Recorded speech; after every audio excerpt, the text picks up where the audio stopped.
Hey guys, Kyle the Death Knight of Anime here, bringing you my review for One Piece episode 899. And honestly just saying that it kind of leaves me a little wide-eyed. Like we're how pretty much next week with how next week we can officially say that One Piece in the anime is going to hit its basically 900th episode milestone. I mean, I know the milestone in itself. It should be like 1,000 episodes, but it should wait until the 1,000th episode. But yeah, it's kind of weird. Like it obviously we all have issues with the One Piece anime in one form or another. But in a weird way, it in a weird way, for good or bad, it's it is kind of something. It is kind of something to admire that a series like One Piece has managed to last for 900, has managed to keep itself going for has managed to keep itself going for 900 episodes. Obviously there have been bumps in the road, but just 900 episodes, just wow. It's Like I said, for good or bad, it's an impressive run. I gotta say that much. Um, and so yeah, I suppose to start off, when it came in terms of pacing, the episode. Let's first start off with pacing in the episode the pacing. Because pacing wise, the episode wasn't great. In fact, I pretty much believe they basically extended the entire fight of Zoro and Hawkins by quite a bit, and maybe a little more than they should have. I mean, I think if I did the math correctly, it pretty much extended it. They pretty much gave pretty much half the episode to pretty much the fight of Zoro versus Hawkins, and in some ways I think you could have given it a little less than that. But I will say this much: to the anime's credit, one thing I feel that extending the fight did is one thing I feel that the extending the fight did is one thing I feel that extending the fight did is it worked in the anime's advantage, in the sense where we pretty much got to see that even those that are only allied with Kaido and not even a part of the main crew are forced to fear. I mean with if you really it's one of those things where you really have to look at just this whole thing objectively and say, okay, if this is how much of a threat that pretty much Hawkins who isn't even like an official member of Kaido's crew, he's just like a pretty much ally of the Beast Pirates and Kaido. If Hawkins himself is just an ally, then it just begs the question of basically how strong Kaido's crew themselves are, and pretty much I pretty much thoroughly believe that was something that we can say was definitely accomplished by in the sense of extending the episode. We got more of a feel for the threat of pretty much basically Kaido's crew and power on all sides of the spectrum. We get a sense for how strong we can expect pretty much Kaido's crew to be now, and at least just from them extending it. And I'd be lying if I said there aren't a few moments going forward that I definitely want to have that extended fight treatment. I'm hoping that's what happens, but we'll have to wait and see. I'm not gonna lie, like I said, the whole extension of the Hawkins and Kid fight, it worked to the advantage of giving us a tease of just how powerful Kaido's crew is, giving us a tease of how powerful Kaido's crew is probably gonna be. But yeah, going forward, I'm hoping that there are going to be other fights and other moments throughout that definitely get that like extended fight treatment, because there are a few things from the manga I wasn't. There are a few moments from the manga I wasn't too keen on that involve Kaido's crew.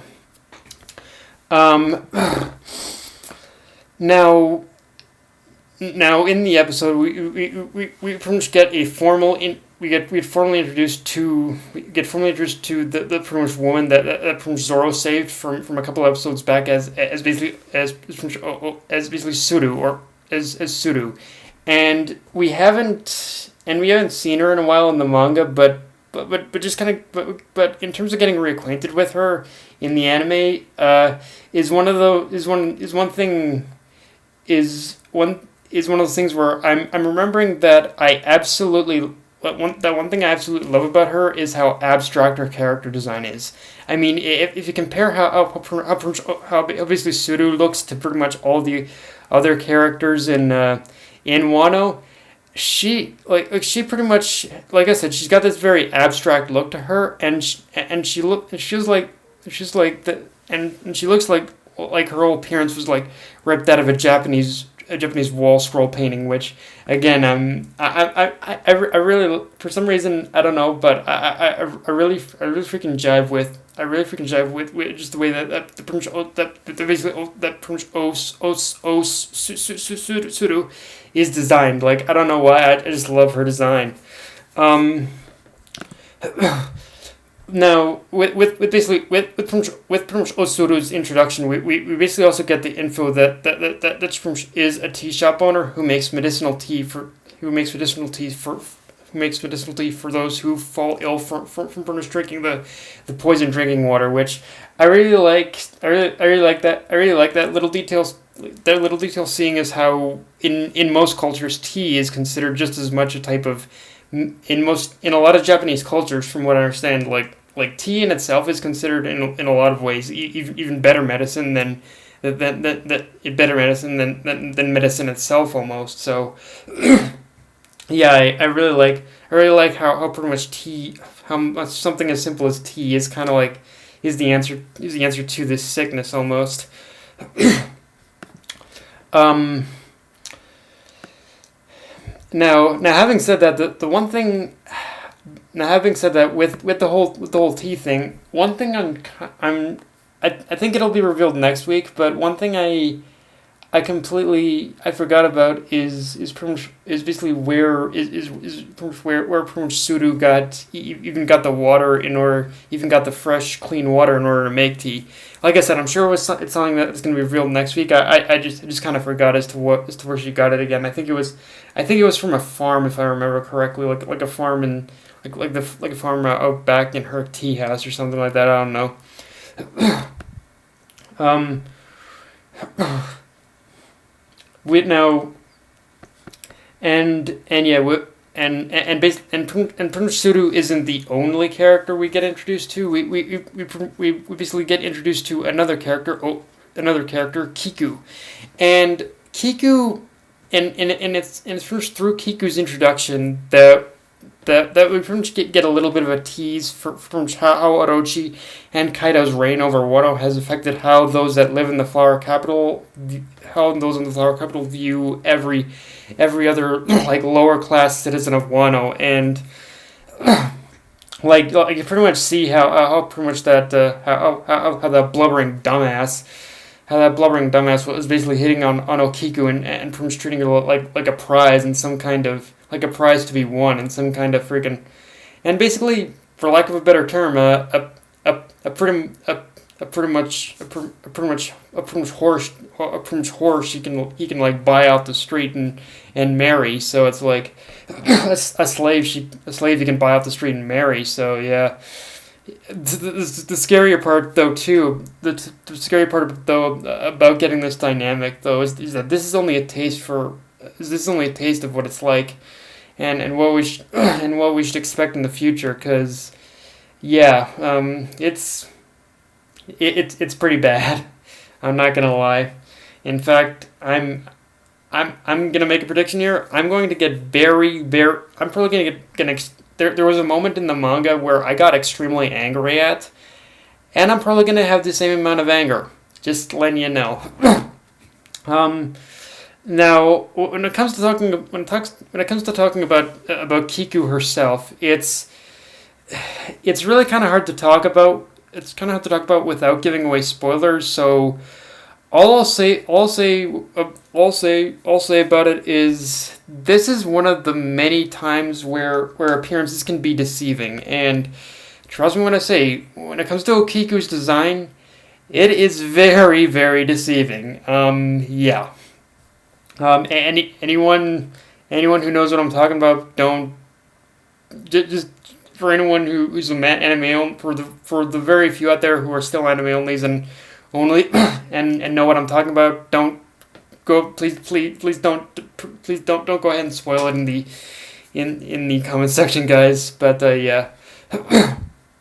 and between the ending with Law and his crew and the epic Kaido tease, I think it's safe to say with the ending of this episode that it really doesn't matter as to what pace we pretty much go at from here. Shit is gonna start hitting the fan real fast. In fact, I think the anime, I think Toei might have even extended the part with the Heart Pirates, because if I remember from reading the manga, Law doesn't make his re-entrance into the series until a couple chapters after the Heart Pirates get introduced. So yeah, they kind of tease us, I think, a little early with Law, but hey, I'm all for that too. But yeah, guys, that's my review. If you enjoyed the video, like, comment, subscribe, follow me on Twitter, Facebook, Analyst, or Crunchyroll. Death Knight of Anime, signing off. Later, guys.